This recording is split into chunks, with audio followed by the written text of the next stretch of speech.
Amtrak is the only passenger railroad service that operates throughout the continental U.S. With about 500 destinations, the service has been operating since 1971. But with high ticket costs, Amtrak is becoming a less viable mode of transportation.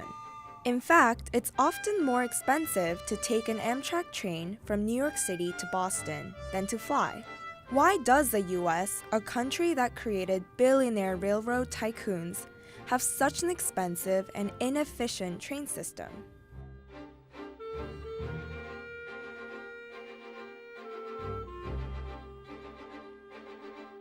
Amtrak has had a long history of financial instability since its formation. Passenger trains used to be owned by private companies that operated freight trains.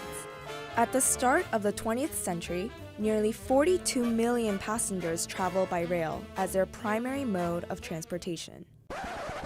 However, by the 1940s, railroads began to become less popular as buses, planes, and cars grew in popularity. And by the 1960s, many railways such as Penn Central and Atchison, Topeka, and Santa Fe Railway all discontinued most of their trains. Passenger trains were no longer profitable, especially when the U.S. Post Office began shipping mail by truck and air. In an attempt to rescue this service, then-President Nixon signed a law in 1970 that ensured government funding. This act created the National Railroad Passenger Corporation, which eventually became Amtrak. Of the 26 railroads offering passenger service, 6 declined to join Amtrak.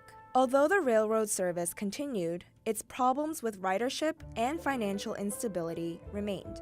Amtrak competed with other railway companies for train stations and tracks. On its first day of service, passenger trains had to be rerouted from 7 train terminals in Chicago into just 1.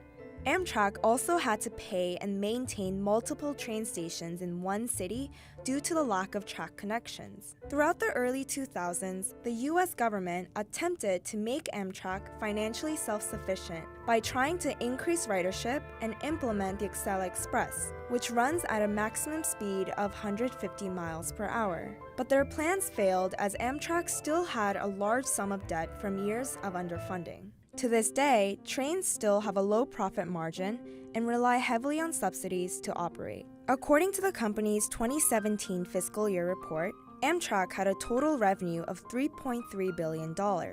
Unfortunately, this wasn't enough to make Amtrak profitable. It still had a total operating loss of $194 million. Many of the lines don't make any money or are operated at a loss.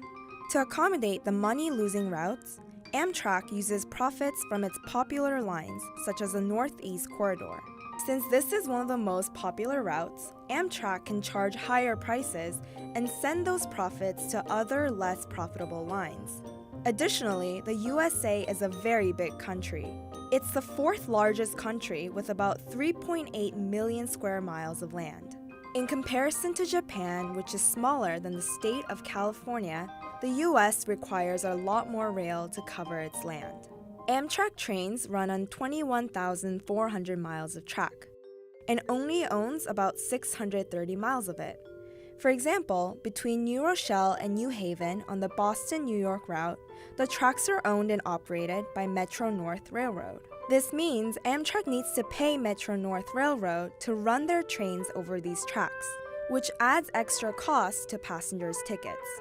According to Amtrak's company profile, it operated approximately 300 trains a day in 2017. In comparison, SNCF, the French National Railway Company, operated 14,000 trains daily. That's 47 times more trains serving a nation that has 1/4 of the population of the United States.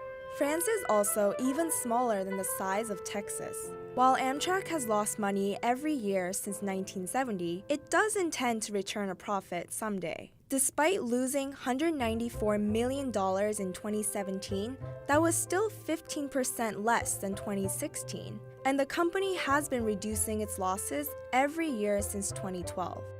Hopefully, consumers won't have to bear the brunt of reducing those losses even more.